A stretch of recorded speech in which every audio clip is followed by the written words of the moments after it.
Hi, this is Mayank, and I welcome you all to Srijan Wednesday webinars. For those who are attending for the first time, this is a community initiative by Srijan Technologies. As a part of this initiative, we host webinars every alternate Wednesday.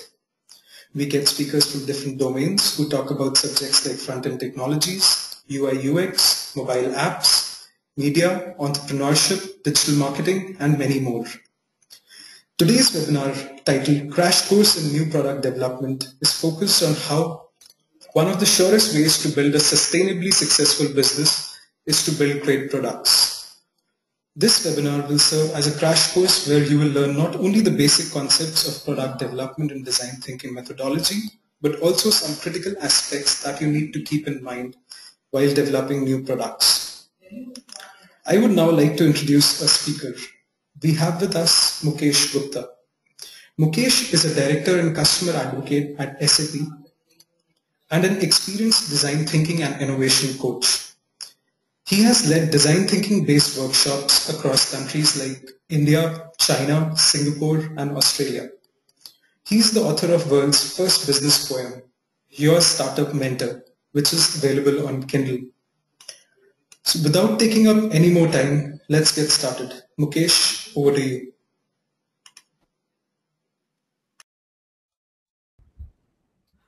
Thanks, Mike, for the lovely introduction. Welcome everyone for the call. So what we are going to do today is I'm going to introduce you to some of the concepts of design thinking and how you can use these concepts to come up and develop new products. So let's start.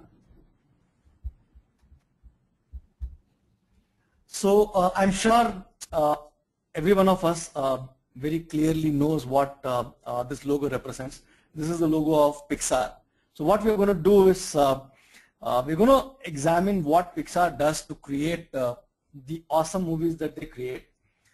They have the awesome record of 9 continuous movies which hit the #1 spot on the day of release. They have made and produced and released 14 movies so far, and out of those 14 movies, not a single one has been a loss-making one. So let's see how they go about producing and creating the movies that they do. And from that, we kind of take lessons and see how we can apply those lessons to build new products for ourselves. So the first thing that they do when they want to start a movie is get their directors and writers to pitch for movie concepts.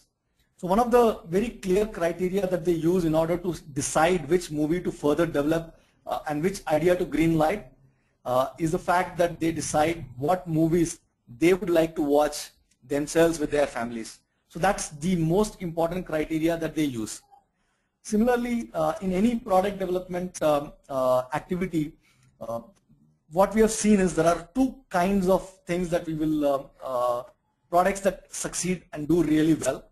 One is products that you want to use yourself, so you are the end customer for your product. The other is you design a product for someone who you really know intimately. So we'll come to that again at the end of the presentation when I talk about design thinking and the concepts. So the first thing that they do is decide whether or not the idea is a movie that they would like to watch with their family or not. So once they decide that yes, this is a concept that we would like to green light and we would like to see as a movie, the first thing that they do after that is pack their bags and go out and do a lot of research.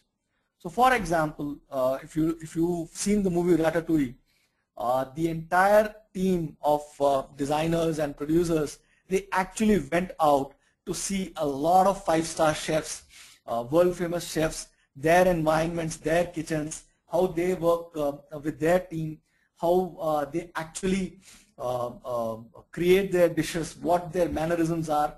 They do a detailed analysis in terms of what is happening. So they do a lot of observation. They learn a lot about those characters so that when they recreate those characters in their movies, they are believable. They are actually something which you can relate to. So once you go out, do research, you do a lot of observation, you do a lot of learning. So not only do they just observe and learn, they also take a lot of pictures, they shoot a lot of videos. At that point in time, they do not know what and where they will be using these photos and videos, but they know for sure that this is going to be useful at some point in time during the development of the movie. So they capture every single detail that they can and learn as much as possible about the profession and the environment, the context of the particular characters. So once they have that, they come back and they start developing the idea into storyboards.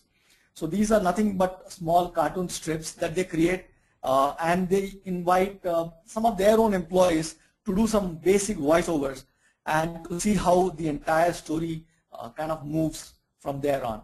So these are very, very simple paper hand-drawn comic strips with voice added onto them.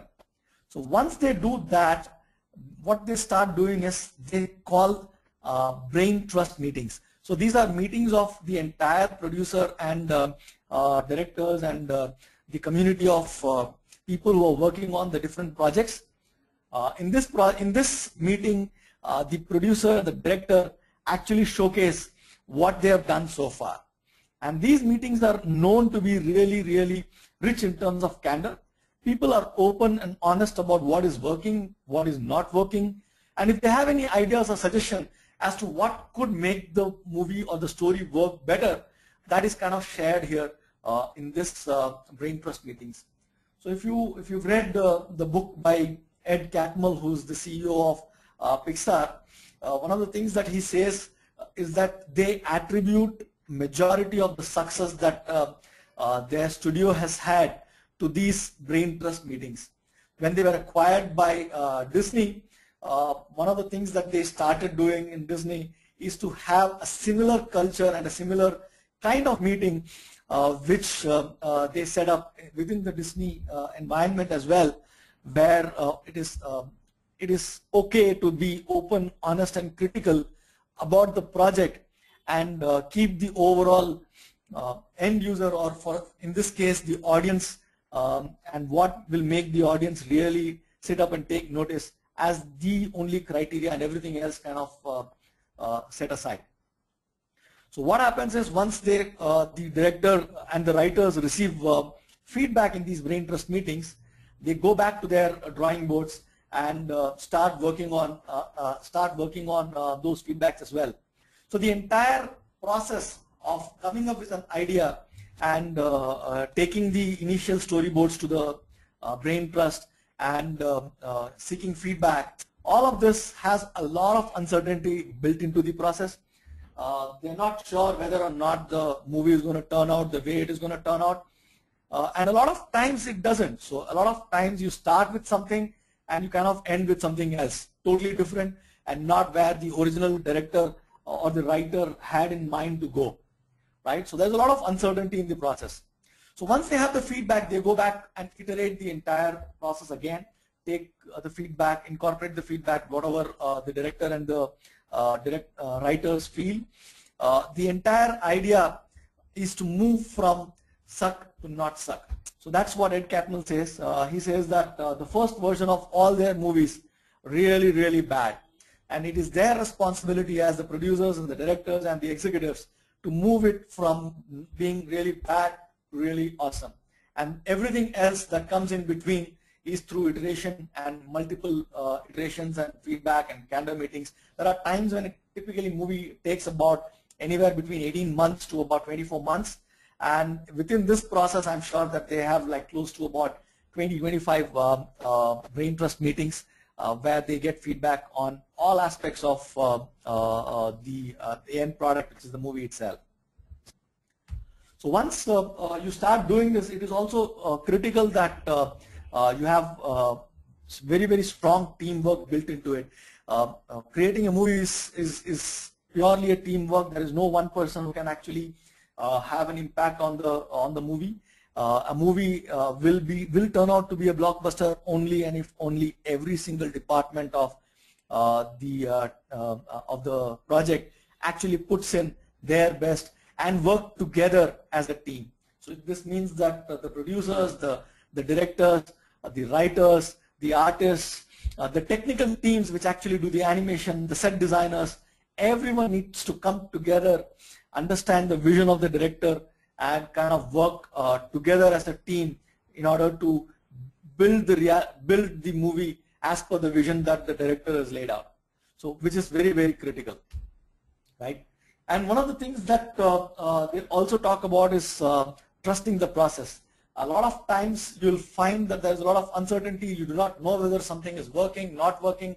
And a lot of times movies do not work. They do not understand why it is not working, but they also understand that the process that they are following is a tried and tested process. They understand that as long as they have the clear intention that they want to create an really, really good end product, which is an outstanding movie that they would love to watch with their families, they are good. So they trust the process and actually follow the process as long as they are in the process. It is all good.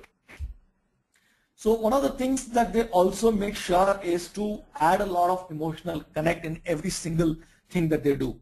So whether it is little things like, for example, the bonding of the two robots in the movie Wall-E, or whether it is the bonding between toys in Toy Story 2 or 3, whether it is the bonding between the toy and the child in Toy Story 1, whether it is the emotional connect between the two monsters in Monster University and Monster Inc. So there is a lot of emotional connect that they build in, because ultimately they understand that the audience is human, and the best way to connect with them is to actually touch their emotions. So it is critical that they bring in an element of emotional connect in all their movies. So once they do all of that, kind of results in a blockbuster movie. As I said earlier, 9 out of 14 movies that they have released so far have hit #1 spot on the day of release. This is a feat that no other studio has accomplished till date, anywhere in the world. So having said that and shared with you how the entire process of movie making works for Pixar, now let's move slightly into what learnings we can take from this entire process and how all of this correlates to design thinking as a methodology, and how we can use a similar process in our organization to build new products which not only our customers will love but also adopt en masse. So when you talk about design thinking, it is all about 3 things coming together.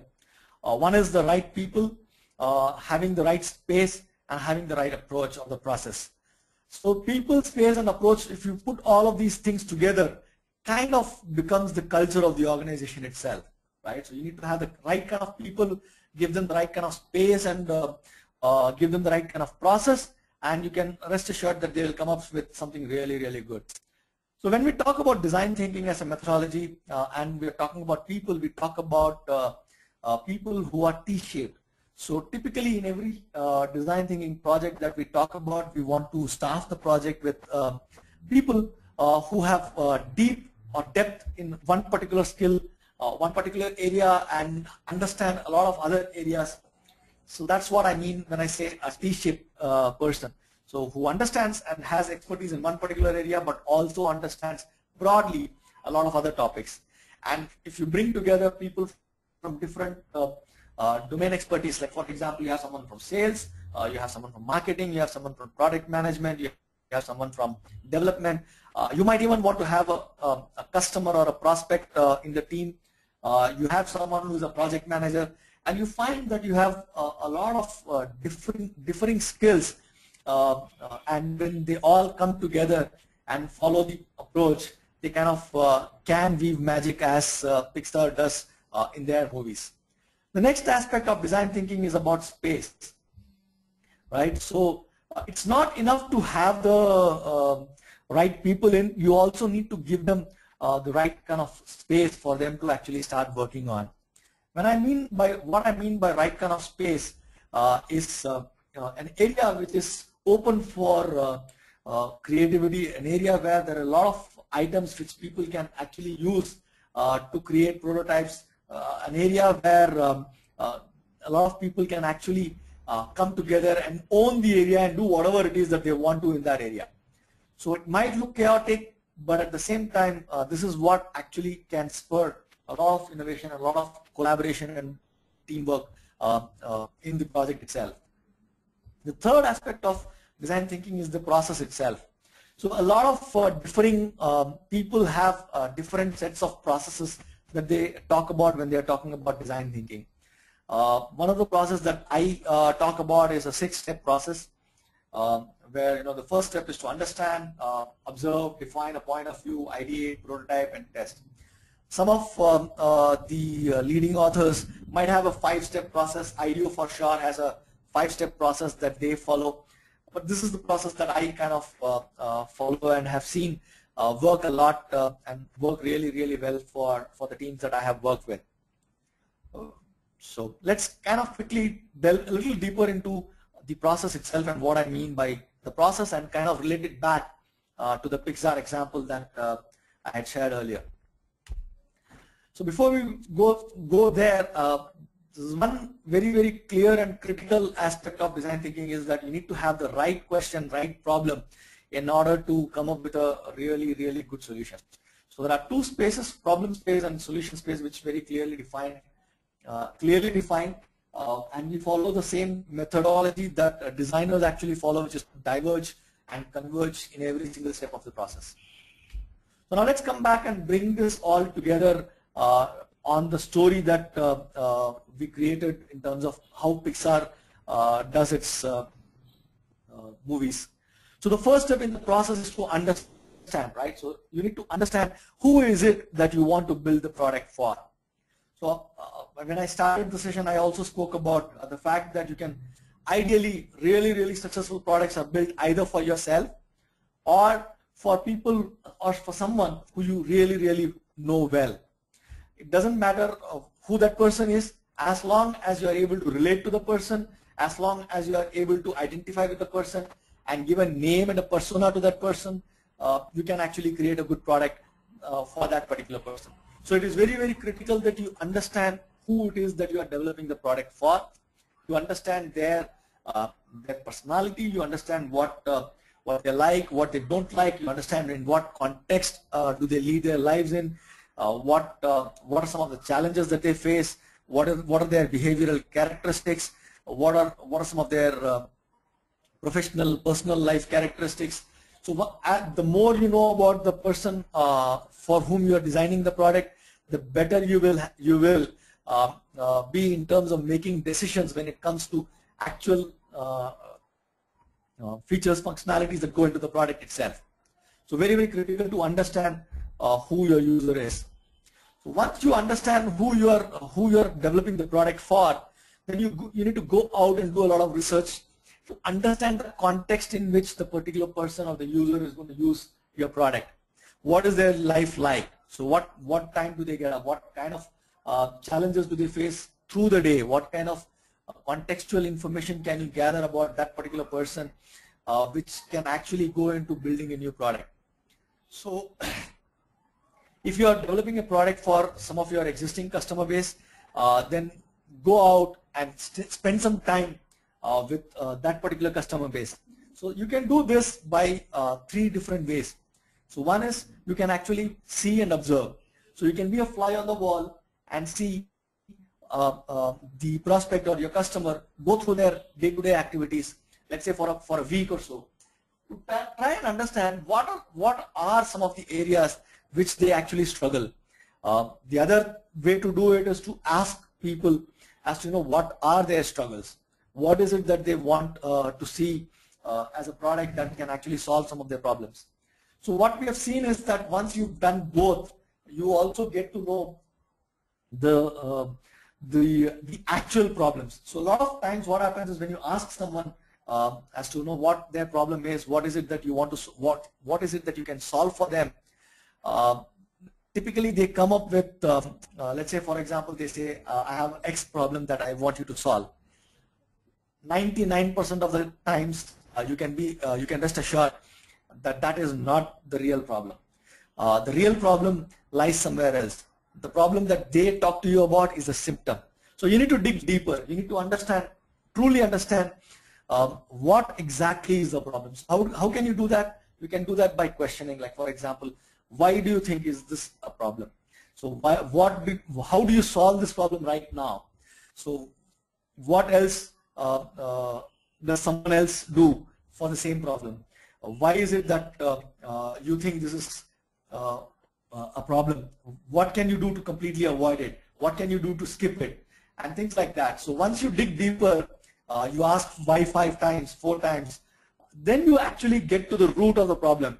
And once you reach the root of the problem, you take that and you see the data that you have collected while observing the users, you will find that there is some amount of correlation. And once you find that correlation, that is the problem that you need to start working on to solve for that particular user. So once you observe and learn what is the problem that you want to solve, you actually sit down and define the problem. So this is the most critical step in the entire process, because this will actually define the outcome of your entire project, the product that you are going to develop. And the success of the product will actually depend upon the problem definition that you have, right? So if you have the right problem and solve the problem, you have a big successful product in your hands. If you identify the wrong problem, though you may have a very creative idea, though you may solve the problem that you have identified, if it is not the right problem, you'll find that there are very, very less takers for your product at all. So once you have the problem nailed, then the next step is to do a lot of ideation and a lot of prototyping. So this is very, very similar to the storyboarding that Pixar guys do. It needs all the ideation and the prototyping should be quick. It need not be really elaborate. It can even be the same thing that Pixar does, which is you can have comic strips, you can have paper drawn mock-ups, you can have prototypes which are people actually playing out how the product will look and feel like. Some fundamental things that we need to remember is that the entire purpose of creating these prototypes is not to show our developing or our product development prowess, but to actually collect feedback. So that is the most critical aspect of why we develop this prototype, right? So we need to have our own version of Candor or brain trust meetings where we collect feedback on what works, what doesn't work. One rule of thumb that you can always remember is the more clean, the more precise the prototype looks, the less feedback that you will get. So keep your prototype rough, keep it unfinished in order to be able to get the best feedback that is possible. So once you have the feedback, you start doing the testing in terms of collecting the feedback, putting it back into your product design, and iterating this, testing it with your brain trust meetings, your own version of brain trust meetings. You can invite people from outside of your organization. You can invite team members who are not part of your project. You can invite senior executives, and ideally you should actually do the testing as much as possible with the persona for whom you are trying to develop the product. So everything, all the other feedback, though you can take, but the deciding feedback that you incorporate in your product has to be the feedback that your persona or the person for whom you are building the product actually gives you, right? So as in any other creative endeavor, there will be a lot of uncertainty in the process. There will be times when you don't know whether the product development process is actually going well. You might get stuck in terms of not being able to come up with good ideas. You might get stuck that the ideas that you're developing are not kind of hitting the note, the right note with your prospects or customers.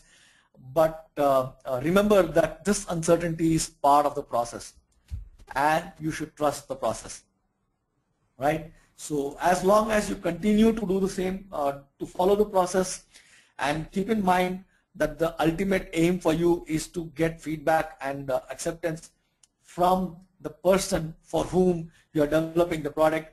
As long as that is your end objective, you can trust the process and continue to iterate, and you'll actually end up with a good product. So the other thing that I also want to bring here is that it is not a step-by-step process. So if, for example, you come up with an idea, you show it to your version of a brain trust meeting, where you invite the person for whom you're developing the product.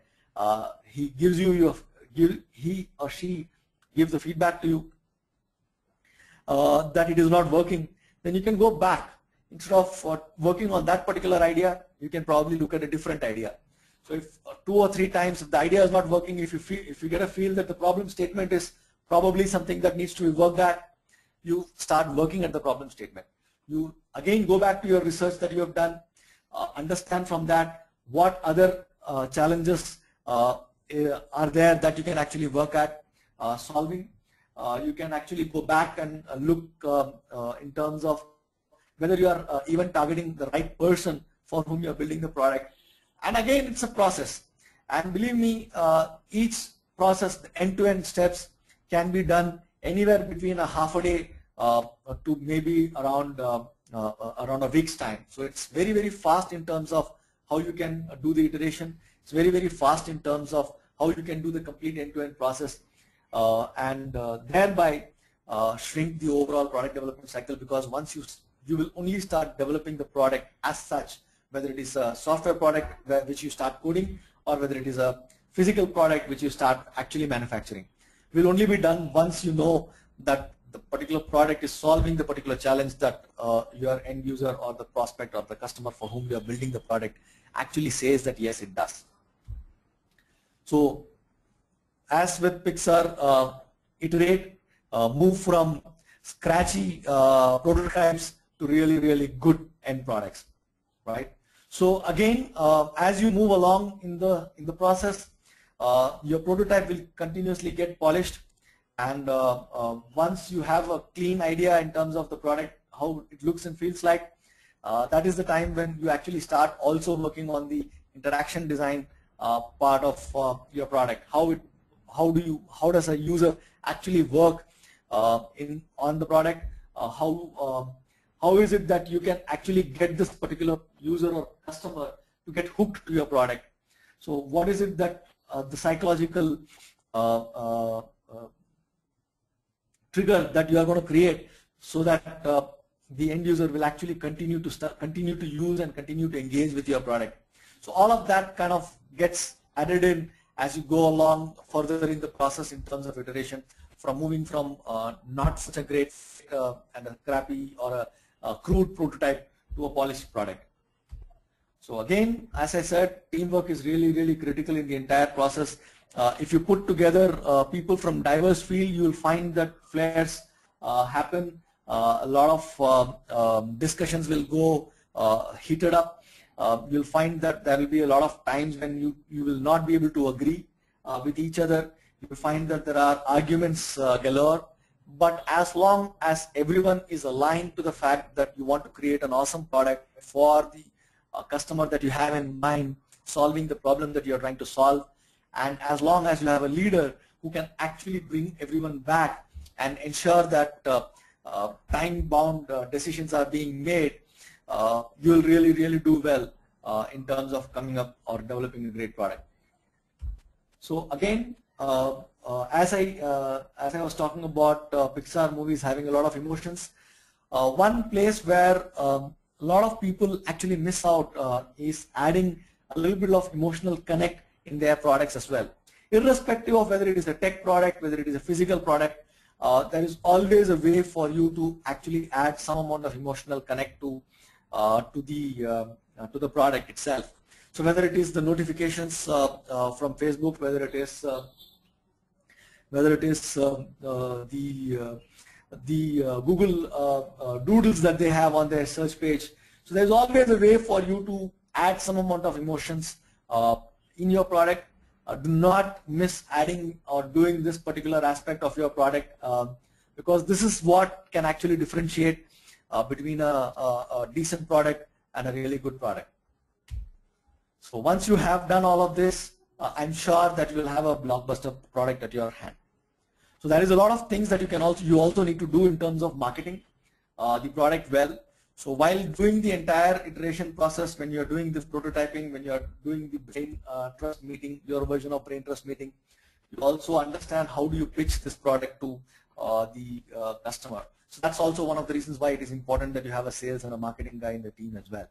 So they know exactly what the pitch is going to be, exactly how the end customer is going to react to that pitch, and that's what you take to market in order to be able to connect with the persons for whom you are developing the product. So that kind of sums up my part of the presentation. So if you have any questions, I can answer them now. Mayank? Well, that was a great session. Thank you, Mukesh, for sharing these insightful and interesting analogy between web product development and Pixar movie making. Moving on, I'm sure you all have a few questions. Please press the raise hand button on the control panel to ask them using your microphone, or type them in the chat box on your screen. Mukesh, while the questions start coming in, would you like us to give a quick recap of the session since a few people joined in a little late? Okay, so what I was talking about was understanding how Pixar makes blockbuster movies and applying or relating those steps with design thinking concepts. If I have to summarize the entire design thinking process, I would like to summarize it in this one slide. Let me just go back to that slide.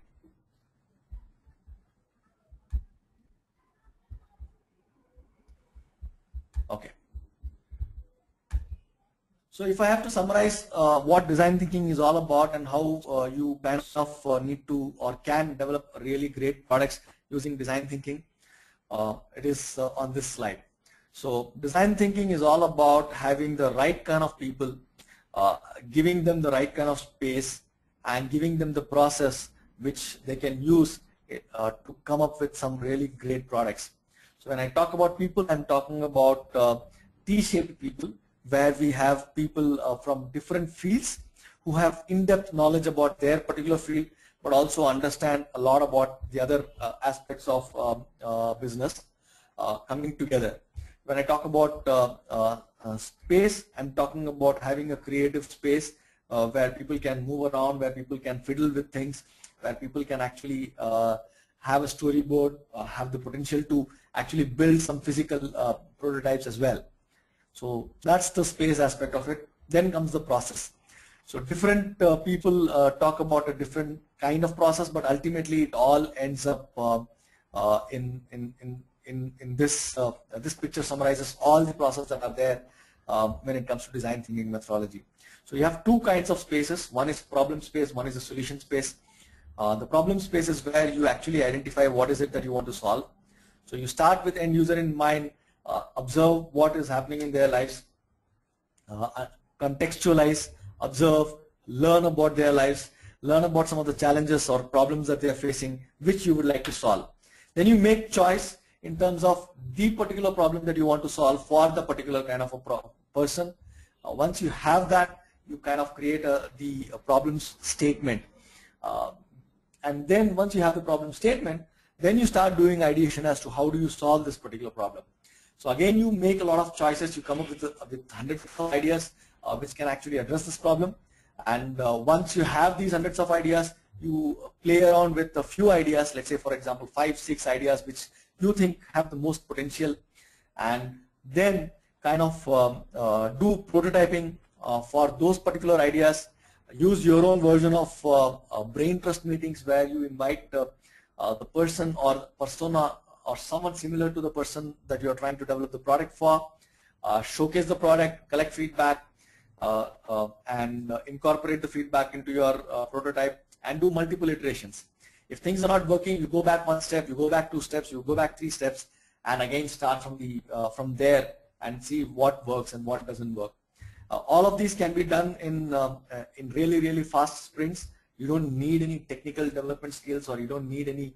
You do not do any coding until and unless you have a prototype that actually solves the problem that you are trying to address. Once you have that, then you start putting in some amount of development, and then again continue the process in terms of collecting feedback and improving the interaction capabilities of the product for your end user. Once you do all of these things, I'm sure that you end up with a product that the persona that you create the product for actually is willing to adopt and wanting to use on a day-to-day basis. I think that kind of sums up what I presented today.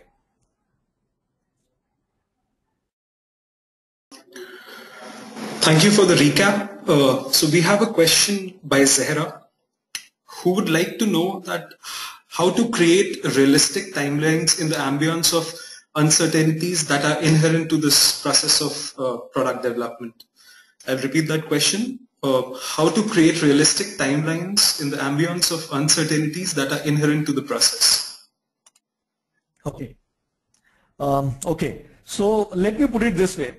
I have done more than 40 design thinking workshops for various companies, including SAP and SAP's partner organizations. And typically these are 1-day or 2-day workshops that we do. And people come with specific problems that they are trying to solve. And when they go back from the workshop, they actually have 2 or 3 prototypes that can actually work as the solution for the particular problem that they're talking at. So one of the beauties of this entire process is that if you are running really short on time and you can get the persona or the person for whom you are trying to solve the problem in for a day or 2, then you can actually do the entire process end to end in a couple of days or in a 3-day workshop. So that you can stretch it or you can compress it that quick as well. So having said that, typically what I would suggest you to do is have a week for every sprint, or maybe 4 to 5 days for every sprint, so that you can then work upon the problem and have a realistic timeline. So if you identified already who it is that you are going to develop the product for, so from there to have a working prototype, maybe about 4 to 6 weeks is really enough for you to come up with something really that really works. So I don't know whether that answers your question. Thank you, Mukesh, for answering that. Zehra, in case you have a follow-up question or you want more clarification, please feel free to type in your question again. Mukesh, there's another question. So you mentioned a few times about something called a clean prototype. Would you want to elaborate on that a little? I mean, what is a clean prototype that should not be done? Okay, so generally what happens is when we are trying to create a prototype, we end up and we have to show it to a prospective customer or an existing customer for a new product for them. We end up polishing the prototype enough so that it looks good, so that customers don't think it is in work in progress. A lot of times this pressure comes because senior executives are there in the room and they do not want to seem to be unprepared. So what we end up doing is having a clean layout. If you are clean wireframes, everything in their boxes, all these crossed, all the I's dotted. So that is what actually is a bad prototype looks like at the initial stage. At the initial stage, you should be actually looking at a prototype that you hand draw in front of a particular customer if you are looking at storyboarding or if you are looking at a sketching way of creating a prototype, how the screen could look like, how the screen could move, or how an interaction could look like. So the more crude it is, the more feedback that you get. It is human psychology. So if, for example, if something looks clean, neat, all the boxes right, all the everything in its place, properly done, using systems and wireframe designs, then what happens is the feedback that you get typically is of the nature that why don't you move this box here, Why don't you change the font? Why don't you change the color? Whereas that's not the feedback that we are looking at the start of the project. At the start of the project, the kind of feedback that we are looking at is whether or not this actually solves your need, whether or not this actually addresses the main problem that we are trying to solve. If it doesn't, let them tell you that it doesn't. It will save you a ton of time.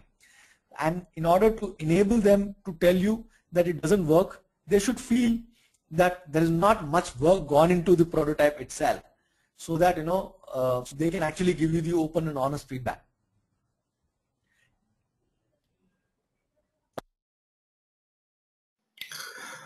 Mukesh, we have a question by Bhanu Teja, who wants to know how to decide the team size at the start of the product development process, or whether it should be done or not. So the ideal team size for any design thinking project, in my opinion, is about 6 to 8 people at the most. Less than 6, and it becomes very difficult to bring in a lot of these differences that I was talking about. And more than 8, it becomes really difficult to manage the team itself. So ideal size is in between 6 and 8. Bhanu, in case you have a follow-up question, please feel free to type it in. Mukesh, there is another question about brain trust meetings. I mean, you mentioned that Pixar does, at times they have to do 18, 19 of them. I mean, is there a outcome-based limit? Because the feedback and iterations can be endless at times.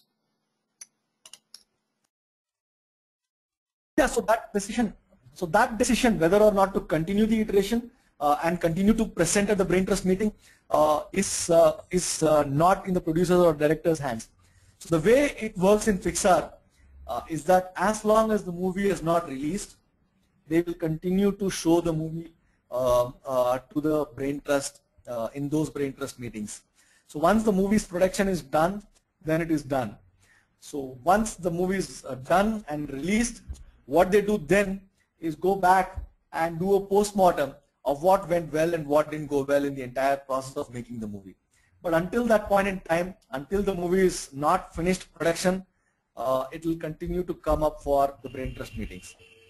So one of the things that we can do in order to, in our own attempts of creating or developing new products, is to continue to have these brain trust meetings or something similar to that, as long as you think that these are not adding any more value. So a lot of times what will happen is beyond 5 or 6 meetings or 6 iterations or 7 iterations, you'll find that you have a more or less prototype which is kind of final, which actually solves the problem of the customer. And until that happens, you need to continue to do these meetings.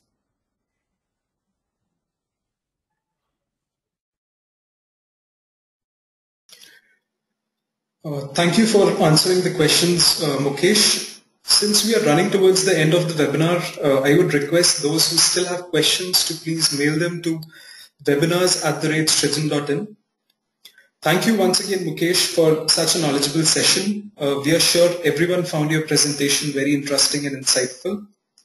A big thank you to all the attendees for joining us today. I would also like to announce that our next webinar is on Fundraising 101 for the Startups on the 4th of March by Pranay Gupta. Pranay is a partner at 91 Springboard. This webinar will cover common mistakes to avoid while making business plan pitches, essentials of a good B plan, and other do's and don'ts for entrepreneurs. So stay tuned.